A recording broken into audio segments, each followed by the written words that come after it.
Of course, watching your child achieve success is what every parent hopes for. But imagine being forced to give all that up, not just for one of your children, but for all three. Tonight, Beverly Kidd introduces us to a Valley mom who's facing an enormous challenge, an autism diagnosis. Uh-oh, look out! Look out! Push! Therapy for 4-year-old Tori and 3-year-old twins Richie and Maddie is just part of everyday life. This after doctors diagnosed all 3 kids from Buckeye with varying degrees of autism. Tori is moderately autistic. Richie's my severe autistic. He is the one who is on the lower end of severe, but he's still in the severe category. Maddie right now has an at-risk diagnosis. We are still in the middle of the process of diagnosing her. A diagnosis that has forced their parents, Lisa and Rich, to change their hopes and dreams for their children. Are they going to be able to live on their own? Are they going to be able to have friends in school? Are they going to be able to fall in love and get married and have kids of their own? I don't know. You want your cars? As a stay-at-home mom, Lisa's there day in and day out, making sure her children stay on track.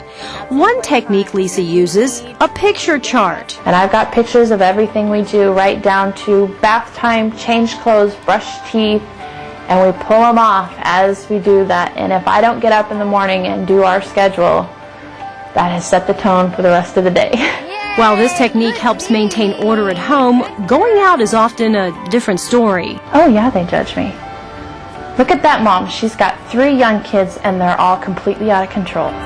You find yourself educating people everywhere you go. Part of the education, letting others know that autism isn't a blanket diagnosis. Autism is a very scary word. Dr. Elaine Ellis is director of the Neurodevelopment Evaluation Program at Phoenix Children's Hospital. She describes autism in 2 ways, old autism and new autism. Old autism meaning the child has a more severe case. Oftentimes sit in the corner and rock and are very delayed in their development, that are not talking sometimes by 5 or 6. And new autism, meaning it's not so severe. Kids that are not talking at 2, that are very atypical in their ability to play and play with peers, and end up oftentimes with good help being able to blend in by kindergarten. When working with autistic children, Dr. Ellis goes through a series of games. Everything from problem solving with pegs to stacking blocks to puzzles, even pretend play with dolls. All can help her determine the degree of autism. But she believes even before she meets the child, it's the parents who have a suspicion something isn't quite right. You know, mothers have a lot of ability to understand that their kids are different. Well, bless that young mother's heart. A few weeks ago, a company called Learning for Children released a computer game. It's designed to screen children from 3 to 5 for autism. So what does it do? And does Dr. Ellis support it?